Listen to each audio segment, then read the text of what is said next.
हमारे देश में सवाल पूछने वालों की कोई कमी नहीं है और ये जो सवाल पूछने वाले लोग हैं, वो खुद को लोकतंत्र का प्रहरी मानते हैं, निष्पक्ष पत्रकार कहते हैं और जनता की आवाज़ कहते हैं खुद को।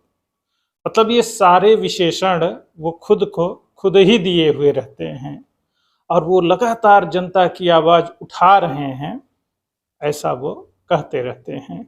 हालांकि उनके काम में यह जो तेजी आई है वह 2014 से आई है, मोबाइल और इंटरनेट आ जाने की वजह से। और जानते हैं किससे सवाल पूछते हैं? भारत के प्रधानमंत्री से, भारत के गृह मंत्री से, भारत के वित्त मंत्री से, और कभी कभी जो वो चाहते हैं सुप्रीम कोर्ट वैसा निर्णय नहीं देता तब भारत के सुप्रीम कोर्ट से, और उसके बाद भारत के चुनाव आयोग से। मतलब अगर कहीं चुनाव हो रहा हो और वहाँ का परिणाम जैसा वो चाहते हों उस हिसाब से न आए, तब फिर इस तरह के सवाल शुरू हो जाते हैं।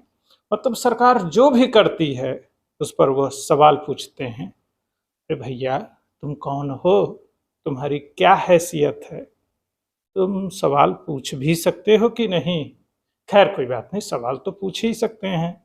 यह मोबाइल फ़ोन और सोशल नेटवर्क का ज़माना है, तो यह जो सवाल पूछने का खेल होता है इसमें लोकप्रियता अपने आप आ जाती है, क्योंकि सरकार विरोधी, सत्ता विरोधी और किसी खास पार्टी के विरोधी और समर्थकों की संख्या जो है पर्याप्त होती है। तो एजेंडा सेट करने के लिए और सोशल नेटवर्क के माध्यम से पैसा कमाने के लिए पर्याप्त स्कोप उपलब्ध करा देते हैं। ऐसे में यह वाला मॉडल पैसा कमाने के लिए, मतलब बिजनेस मॉडल, बहुत ज़रूरी है और बड़े कारगर ढंग से यह काम भी कर रहा है।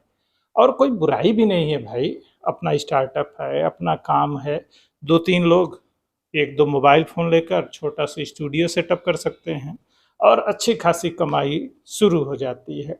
उसके बाद आप चाहे जितना अच्छा सेटअप बना लीजिए और आपकी लोकप्रियता और व्यू के हिसाब से आपको पैसे भी आने लगते हैं और आप प्रश्न पूछने की मशीन बन जाते हैं। आप लगातार सवाल पूछते रहते हैं, लगता है कि हाँ भाई क्या सवाल पूछ रहा है।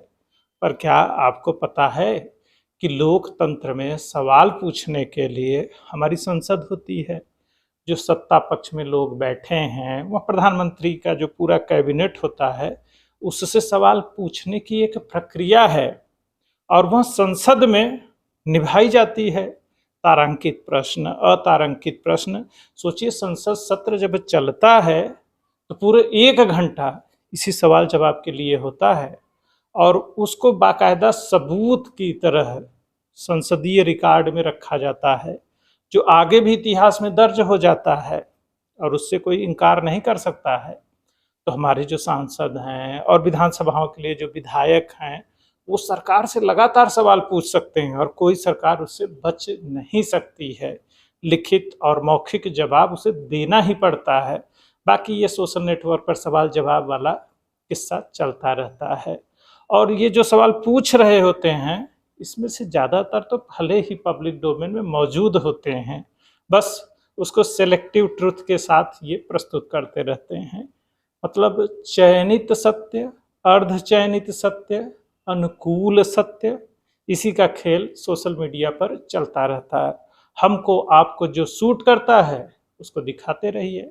अब सोचिए ये सोशल नेटवर्क के जो योद्धा हैं और उनके साथ सोशल नेटवर्क में जो अध्यापक हैं, किसी का भी नाम ले लीजिए, प्रत्यक्ष और परोक्ष रूप से वो भी एजेंडा चला रहे हैं, उनका भी अलग ही खेल है।